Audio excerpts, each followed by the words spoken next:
If you are a successful, ambitious person in life, but when it comes to your private life, you struggle with conflict, with navigating conflict. It's like in your career life, in your sportive life, in all other areas of life, basically people are mirroring back to you that you are amazing and you are a great person and they can relate easily with you. But when you come home, you struggle with conflicts, then this is for you. I have been working on the subject of navigating conflicts and how to build authentic relationships where we are stronger together, embracing authenticity and also, developing the tools to navigate this world that is changing faster than ever for the past decade, let's say consciously, probably way longer unconsciously. I've been working with leadership teams, with software development teams, with teams from many diverse industries. And then 6 years ago, I wanted to work even deeper. I wanted to be able to talk about love, relating, and really what touches the heart and what touches our intimacy, desire, and how to step into our full radiance. So I founded Modern Couples Coaching, where I work with modern couples, entrepreneurs. And what I really noticed is it's ambitious people that turn towards the modern couples framework, where we mix personal development, relational foundations, and tools and practices to thrive together. So what I noticed there is a few things on especially how to build these kind of relationships, but also, the repetitive challenges that are very common to the ambitious person. And one of these challenges is that as our day to day is very full and busy, typical for ambitious, purpose driven people, we optimize our calendar for energy, for fitting in everything. When a conflict arises, we don't have time for it in our calendar. Like literally, that is one of the key problems. There is no time in your calendar to actually sit down, pause everything else, and tune in with what is currently alive. There's already, the next appointment. There's already the next business thing that is on your mind. There is the kids that need your attention. So it's almost like the intensity of our conflicts increases with the intensity of our life. And that is really the moment when we need to sit down and figure out how to calibrate these situations faster and better, and hopefully in a way that afterwards we feel 101% much rather than 99% decrease of energy. So if we manage to have that often enough, then actually we will eventually get so much better at just, navigating conflict fast. And it's no longer drama, but rather a discussion. We already trust each other. We know the other person came from a place of good intention. We have learned to speak the language that lands well with the other person. We have learned to receive their signs of love. We have learned to pause and regulate ourselves, aiming to understand the other person.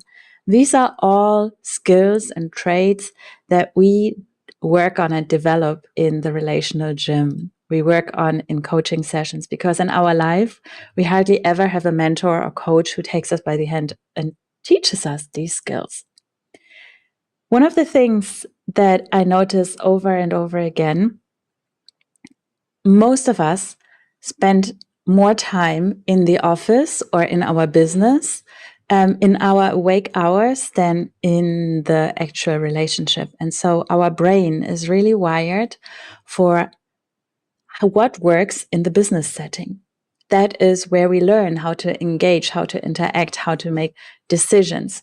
And so I was just talking to a client who was sharing, the debate that she was having with her partner. And as she was sharing, something that I see over and over again is this trying to explain that the goal and purpose of this discussion with your loved one is not to figure out who is right and who is more wrong, and to define who is the winner, and to, be with that feeling of win and lose. If we create that, actually the relationship the third entity of us coming together, loses entirely. It should never be the goal to prove the other person wrong. It should never be the goal to, win this argument. And that is different from business setting. In a business setting, we are looking primarily at a product and we want to get the best for this product when it goes to market or, adapting it. The focus is on the product. If you spend a lot of time in the office and with your business, you will be trained to sit down for a discussion, and the focus is literally on a thing to fix and repair on a product. Then when you are in your private life, especially the masculine, still tries to find, what is there to fix, to improve, to solve so that we can move on fast. And that is not the goal in a discussion, in a conflict, when it comes to love and relating. The purpose of a couple's discussion is to hear each other out, to make each other feel more loved, accepted, understood, validated, received. It is about the emotional connection. It is about the flow of the conversation. It is about the tone and the way that I can convey, I love you even more. I'm so thankful that we are having this discussion. Thank you for bringing this up. And I want to make you feel worthy, loved, accepted, seen, heard, understood, all these things. The focus is on the individual and potentially, let's say, a part inside of themselves. So the focus could be on a wounded part, on an inner child, on the part of me that was never well received when she was loud, the part of you that needed to be silent in order to be accepted at home. And what can I do, because we are in a loving relationship, to send more love over to you rather than be right? The focus is on our connection and how to make it stronger. In the business setting, the focus is on the product.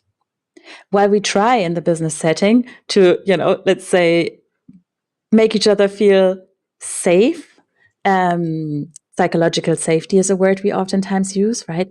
We want to have a climate where everybody feels safe enough to speak up and safe enough to say something.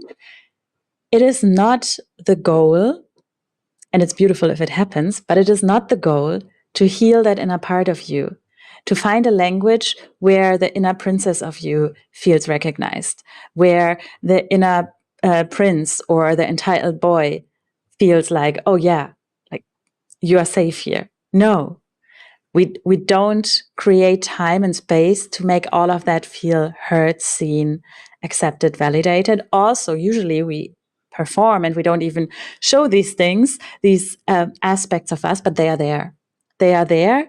And we developed tools or just approaches to go back to the product and move on, which oftentimes leads to unseen parts and to resentment and to people silently quitting and all of that. But I would say we accept that, there is room for therapy to work on these things. And it's not necessarily in the meeting space where we have 1 hour to work on the product. So at home, that is really our tribal home. That is really where these parts want to feel safe, want to feel loved. And also where many of us feel like this should be the place where I can actually show them, where I don't have to be perfect, where I don't have to perform, where I can just be me, the imperfect me. And I have weak days, I have stronger days, I have hormones who take over. I come from work and feel overwhelmed from that. I'm just not always perfect. But can you be my partner in crime who helps me come back to harmony, who helps me come back to center? You don't have to do it, but maybe you can. That is where we learn the self-regulation and the co-regulation, and where we actually can benefit from co-regulation. Co-regulation meaning I can help you come back to center. I can help you come back to harmony. I can help you regulate yourself, your nervous system, and you don't have to pay for it, and you don't have to be forever grateful for it. This is a place where you can, heal this part of you that didn't receive being heard to when it spoke up as a child. So when we accept that the purpose of a couple's discussion is not the product to be fixed, not the item to be fixed, but it's literally underneath, how can I make you feel more worthy, seen, loved, accepted, valued, appreciated, all of the good stuff, then energetically you can feel how there is almost like a relaxation, tension gone, because all of a sudden when I feel that my partner can actually just hold me for a moment and be with me for a moment and can validate what I've shared, it's like all of a sudden I can breathe. All of a sudden that's part of me feels safe, and a release can happen and a connection can deepen. And that usually leads to the solution of the issue that was there beforehand. And it is not because we operated on it. It's because we looked what was underneath it and worked on that to feel all the things. So what I teach my clients is to become more aware of the flow in a couple's conversation and where the energy wants to flow. As soon as you notice in your body that you or your partner is pushing against or is fighting against or is fleeing and just, shutting up or unavailable for it, energy cannot flow. Something cannot, come to healing, come to the surface, come to, reveal its wisdom. It's literally blocked or fought away. And that leads to repetitive patterns, to continuous conflict, to stored resentment, to sometimes physical illnesses and pains. And to become aware that all too often we try to be right when actually the goal should be aiming to understand each other. And that is one of the key skills, understanding the difference of what is shaping you in the business world and how it is potentially hurtful and harming what you experience in your private life. We are not having the same discussions. They shouldn't be the same discussions. Ideally, we would also attend to the individual in the workspace, but it is not the requirement. It is not always given. It's a success factor for high-performing teams, but it's not the expectation. And also, it is really the home where we learn and heal these things. And as we do that, we show up better at work. Because if it heals at home, it's no longer needy at work. If it heals and gets to be seen at home, probably we find different approaches, different language in work as well as in home. So we can create an upward spiral where the relationship at home really benefits how you show up at work, and where you coming happy and home, coming more fulfilled and happy from work also leads to you showing up better at home. It's really an upward spiral. And that is why relationship skills are like one of the key drivers for well-being in all areas of life.